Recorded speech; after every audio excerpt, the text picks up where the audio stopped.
Hey everybody, Aaron Dillon here, Managing Director of AG Dillon Co and General Partner of the AG Dillon Pre-IPO Equity Fund. Got pre-IPO news for you today, an FTX update, new product launches at Revolut and Epic Games, and a Chime layoff along with Xanadu reaching unicorn status. All of this in the week ending 11 November 2022. So here are the large pre-IPO company news for the week. FTX filed for bankruptcy last week, and there appears to be whiffs of fraud as FTX's CEO Sam Bankman-Fried created a backdoor to move customer funds from FTX to his affiliate Alameda Research. Contagion has already claimed BlockFi, which is another crypto exchange, who filed for bankruptcy this morning, and no doubt there's going to be more to come. The who's who of the venture industry is invested in FTX, but since FTX is a relatively young company, it was just founded in 2018, only about $1.97 billion spread across 80 plus institutional investors has come into the company. So I anticipate losses to be less material on an investor basis. Sequoia, who co-led the Series B1, marked down their $150 million cost basis to $0 this past week. Sequoia's $150 million investment was only 3% of the fund that took the position, and Sequoia said that the loss is offset by $7.5 billion in realized and unrealized gains in that same fund. So I think those folks are going to be fine. The real pain, I think, is obviously going to be felt by FTX's customers who have to fight now to try to get their money back through this bankruptcy process. European challenger bank Revolut launched Revolut Chat this week. The new feature allows customers to text each other and send and receive payments. So think like Venmo, Cash App, or Apple Messenger, where you can do Apple Pay.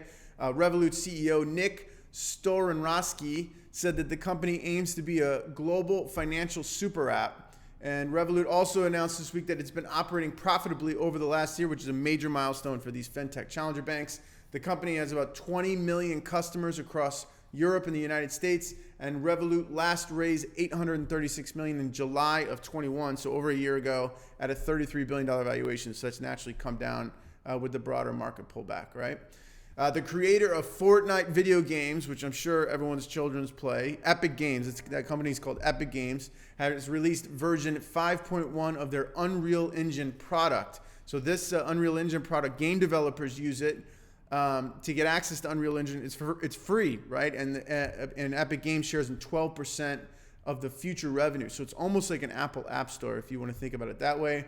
Epic Games said that 50% of next-gen games use Unreal Engine, which positions the company for massive revenue growth in the coming years ahead as the gaming continues to expand globally. Epic Games last raised $2 billion in April of 22 at a $31 billion valuation.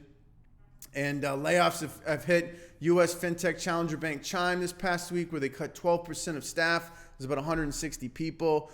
Chris Britt, the CEO, and co-founder Ryan King said that Chime is recalibrating marketing spend, decreasing the number of contractors, adjusting workspace needs, probably work from home, right? And renegotiating vendor contractors in addition to the layoffs to drive to profitability, which obviously makes sense. Chime has 14.5 million customers and last raised $1.1 billion in September of 2021 at a $25 million valuation.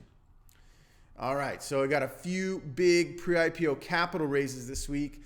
Xanadu, which I mentioned earlier, is an AI cloud-based quantum computer company. It hit unicorn status with a $100 million Series C. Georgian led the round, venture capital firm. Quantitative computers, or quantum computers, I should say, seek to solve problems in minutes that would take a normal computer years to compute. So it's really powerful stuff, and these computers have huge potential to make massive leaps in drug discovery, materials, and other scientific fields. The company currently has its sights set on electric battery design and has been hired by Volkswagen Group to drive towards a solution. Xanadu is a software as a service business, right? So anyone can access their quantum computers, but after a certain usage point, they'll begin to charge you, right? It's not cheap to use, but it could be powerful if it naturally saves you several years in time to find a solution. And two more. Limehouse pulled in a $44 million Series C at a $388 million valuation. The company leases apartments in major European cities and then opens them up for business travelers. So it's kind of like an Airbnb, but it feels like a hotel. Like the customer experience feels like a hotel. So Limehouse has 3,000 apartments now across 7 countries. It's growing really fast. And last up is Getaway. So this company provides tiny homes. You probably see this like on television. They have these tiny home shows, tiny home rentals for big city people to unplug and take some time in nature. That's their kick, right? So it's like Airbnb, albeit with a nature focus, right? In these small cabins.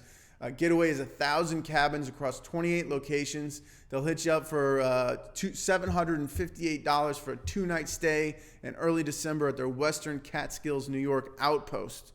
Right, just check that out and pull those pricing together for you. So all my New York City people that want to get away for the holiday weekend, you could maybe consider Getaway. Right, the company received $15 million in funding at a $160 million valuation, which is more or less flat from their prior round in 2021. So all right, if you want to get more pre-IPO stock or research from AG Dillon Co, check out agdillon.com. If you also, we just published a YouTube channel, Apple Podcast, and also did a Substack newsletter. So if you want to subscribe to any of those, just go to the website. It's easy to subscribe. And This Week in Pre-IPO Stocks is a part of AG Dillon Co, Venture Capital Asset Manager. Give me a shout anytime. Drop me an email to talk pre-IPO stock research, how to invest, or venture capital funds specifically designed for individual investors and the financial advisors that help them.